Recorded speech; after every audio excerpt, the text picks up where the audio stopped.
Good morning, world! Welcome back to my channel. Happy Mental Health Awareness Month.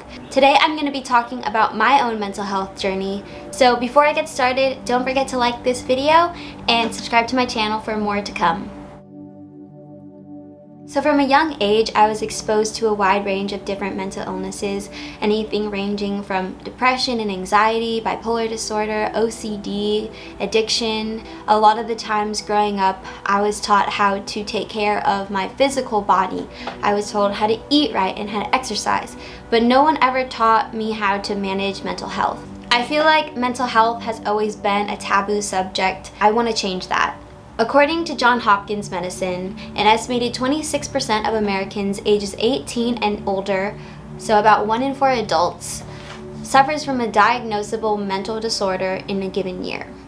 I was diagnosed with generalized anxiety when I was about 19 years old, but had been experiencing panic attacks, insomnia, and eating disorder since I was about 14 years old. But I had never gotten help because I had not been aware that that was something that I could get help for. Eventually, when sophomore year of college happened and I was in a pretty toxic relationship, living environment, and really high-stress school situation, the anxiety became absolutely unbearable, and that's when I decided to seek help. I was diagnosed with severe to moderate generalized anxiety. You know, I feel like if I had been given the tools and resources to even understand mental health, I would have gotten help so much sooner, but it was such a taboo thing. I didn't want to admit that I needed help. I never thought of it as a mental illness. I just thought that that's how I was and I had to just suck it up and live like this. My happiness and my quality of life really suffered until I just accepted the fact that I have a mental illness, and I think that that is still something that I'm coping with and learning to accept about myself. Mental health really is hard because you're fighting your own psychology here. I feel like that's when a lot of people's anxiety or depression or mental illness goes undiagnosed. I feel like it's really easy to gaslight yourself into thinking that it's something you can just get over. People live with it without ever acknowledging the fact that they have one. That's a big reason why people don't get the help that they need. Time isn't just gonna heal it. With a broken leg, you can just put rest on it. It will heal itself in time, but mental health isn't this way. Mental health will only be helped if you put in the work and the effort and utilize resources in order to get that help. And that's something that is also a huge challenge with mental illness that I think people overlook, is that it's constant work on every single day, reframing the way that you look at the world, reframing the way that you think about yourself. It's a lot of time and energy that goes into fixing and reframing this mindset that we have that's really like self-destructive and damaging. Unless someone is to the point where their mental illness is causing them physical illnesses such as drug addiction, self-harm, or even suicide, a lot of people don't even know or are aware that one is suffering from a mental illness. And that is the scary part, because it is really up to the person to acknowledge what is happening in their head and in their minds and in their life, and to utilize resources to get help. And some people don't have access to those things. They don't have access to the knowledge of even what mental health is and how that affects like every aspect of your life. A lot of people suffering from mental illness have very physical symptoms. I think that's also something that people don't understand. When I'm having an anxiety attack, my heart rate is racing, my endorphins and my adrenaline, my fight or flight mode is going off constantly. It affects the way you perform in school and in work. It affects your interpersonal relationships. It affects, you know, your eating habits, your sleeping habits, your impulsive or obsessive behaviors. To have a grasp and to have a hold on your mental health is important in taking control of your life. If you've been through mental illness and you've gotten to a good place, like, I am so proud of you, and I'm so proud of the work that you're doing and that you will continue to do, because it is a lifelong disease and it will be something that we constantly have to work for. During my sophomore year of college was probably like the worst my mental health has ever been. So my anxiety manifests in insomnia, paranoia, and dissociation. I so strongly believed that if I left my house, I was going to die. That like on my way to school, I would get in a car crash or die. Sometimes my paranoia would manifest in my tests because that was a big stress in my life. I would have this idea that if I didn't take the test, then they couldn't tell me that I failed. Because, I didn't take the test. So it wasn't me that failed. It was because, I just didn't take it. Looking back, I'm like, that's ridiculous. Like, how could I think that that was like possible or reality? And the fact is that when I was having these, thought loops and so far into my anxiety and just letting it take control over me, that was my reality. But it just shows how much your environment and the people around you can really influence your mental health. I know when my mental health is really suffering when my sleep patterns change, when my eating patterns change. I'm what people call a stress starver. I lose my appetite. It's really hard to be an athlete and to be sitting in a classroom when you haven't eaten and your attention is elsewhere. I suffered for a long time, and if I'm gonna be honest, I still suffer a lot from my anxiety disorder. I described this period in my life as darkness and thunderstorms. I just thought that this is how things had to be and this is how things were. But that's not how things are now. And it's because I had the support system around me, my friendships, athletics, things that really made me feel whole and made me feel present, that really got me through the darkness and those thunderstorms. So if you're wondering about how I turned my darkness and thunderclouds into rainbows and sunshine, here's how. The first thing that I would do is a reality check.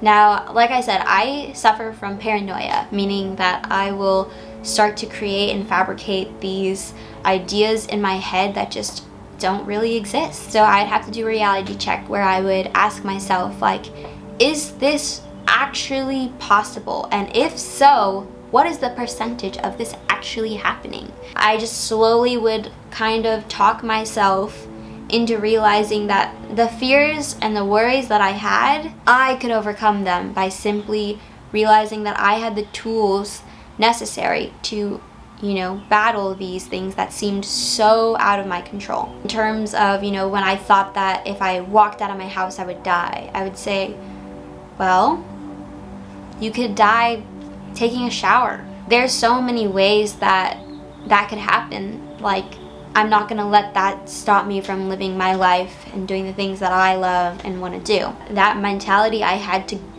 use every day and over the smallest things. And a lot of people will ask me, how did you ride motorcycles and bungee jump and do all of these things? And I'm like, because every day I have to tell myself that anything can happen, and I'm not gonna let my fear or my anxiety, make me stop living. That, I feel like, is one of the most powerful things that I've learned about myself. If you haven't had any practice with self-talk, I really encourage you to kind of listen to your internal dialogue. What are you telling yourself? What have you been telling yourself? Do you tell yourself that you can do things, or do you tell yourself you can't do things? Because that directly affects how you function and how you live your life. You might not even be aware that most of the time you're telling yourself that you're not worth something or you don't deserve something, when in reality, you deserve the entire world. The second thing that has really helped me in my mental health journey is knowing your remedy. Now, this takes a lot of self-awareness. It takes a lot of time to understand yourself and how your mental illness affects you. My friend Rebecca, shout out Rebecca, who literally was my therapist during my thunderstorms and darkness, she's the reason why I made it out of that period of my life and am where I am now. I'm eternally grateful for you and for everything you've done, Bex. She's now actually going to school to be a therapist. So shout out to you, homie, because you are literally you're doing the damn thing, and I'm so proud of you. This has turned into a Rebecca appreciation section, but mad love for you. So Rebecca would call these times where I was going through depression and kind of in my darkest place, she would call them my funks. She would notice that I wasn't eating, I wasn't really sleeping, I seemed just not like myself. She'd be like, are you in a funk? And I'd have to be like, you know what? I am. I am in a funk and I'm not really sure why. When I would take the time to really like reevaluate my situation and be like, what am I doing? What am I thinking? How am I feeling? Then I started to realize, okay, these are the things that I know about myself, that if, my sleeping and my eating start to change, okay, maybe my mental health needs a recheck. I've, through the years, found out that the 3 things to help me get through my funks: 1, to be outside. I need the sun. I need to be outside and feeling the wind on my face and hearing the birds. And the second is to get my body moving. I need to increase my endorphins, release my stress and anxiety through exercise and meditation. I need to meditate way more now that I'm talking about my own mental health. For me, spirituality is a huge part of my life. You'll see more videos about spirituality to come. It helps me focus on the present. It helps me control my breath. It helps me to learn how to sort through my thoughts and how to let go of my thoughts, how to get out of intrusive thoughts, how to get out of thought loops. And that's something that meditation really helps train your brain how to do. And then the third thing is to create. I realized that creating things made me feel very productive and let me experience things in a different way. Let my mind go loose and just have fun. Really understanding your remedy and understanding what works for you to get yourself out of your mental funks. The 4th thing is journaling. Journaling is huge. So helpful in processing my life events, things that I've been thinking about and feeling, kind of understanding my own mental processes and thoughts, getting my ideas out there so that they're not trapped in here. And then the 5th and one of the most important is therapy. It took me a long time to get to therapy because I always thought that it's something that people need as a last resort, and that is entirely false. Therapy is one of the most preventative things that you can do for your mental health. It teaches you strategies on how to get to a place where you don't need to be in a funk for you to realize, oh, this is what I need to do to stay on top of things. For the longest time, I thought therapy was so taboo. I was like, oh, if you're going to therapy, you must be cuckoo. No, I think everyone should go to therapy. In fact, you heard it here first. Everyone, go to therapy. The world would be such a happier and just better place if people went to therapy. We would know more about ourselves, how we interact with other people, how we perceive our world, how we perceive our situations and change. Please, sign up for therapy. There's free places which are in the link below. I have put some resources down there. Working on your mental health, whether you have a mental illness or not, is so important. If you're someone who has suffered from mental illness and you've found a good place, hold on to that. Remember that you got yourself to that place and you can get yourself to that place again if that's not where you are right now. I think a lot of the times I get discouraged because I'll make these leaps where I feel super good about myself and what I'm doing and my mental health. Months later, find myself back into these bad habits of overthinking, paranoia, and I'm like, I've made so much progress and I'm just back to where I was. There's a lot of hope in knowing that if you were there at one point, that means it's possible. If you have lived without suffering, it is possible to live in that space. You need to do the work to get there. And a lot of the times when I find myself back to square one, it's because I got complacent. I felt good. I didn't need to have therapy. I didn't need to journal anymore. I didn't need to do all these things, but it's stuff that you need to constantly be doing to keep yourself at a good place. Even if you don't think you need to journal, you do. Even if you don't think you need therapy, you do. When you're in a good place, that's the best time to practice those strategies. And as long as you have that support system and you have the resources that you need to get to that place, you will do it. I hope that I can be a resource to you. Feel free to DM me anytime. My Instagram DMs are always open. I respond to DMs at least once a day. And if you're someone who doesn't suffer from mental illness, please support those around you who do. I think just more empathy and more understanding of mental illness is the only way that we're going to be able to work through these problems. I think one of the most important things that we can do to help the mental health issue that our society faces is to show up for people. If we show up for people and we ask people how are you doing? Truly, really, how are you doing? And stop putting on these faces like la-di-di-da, life is rainbows and sunshine. It's not, and that's fine, that's okay, because that's how life is. There's ups and there's downs, there's highs and there's lows, but we have to be honest about that. Be there for each other and support one another through those times when we're down, and cheer for each other when we're up. As long as we do that, and as long as you have that support system in times of instability, you will be okay. Things will get brighter. Understanding that every person has their story, every person has something that they're going through, and just having patience for one another, for yourself and your journey, and having patience for other people and their journey. Nobody knows the answers.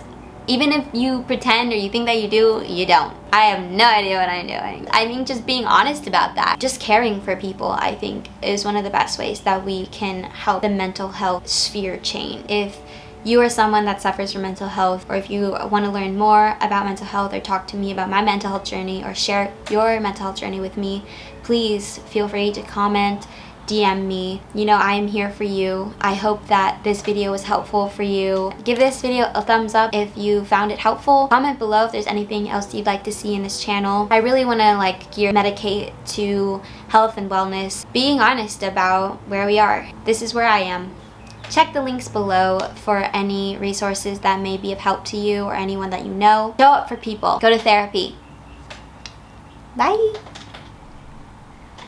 And in case you forgot, you are loved, you are powerful, you are beautiful, and you can do absolutely anything you want in this world.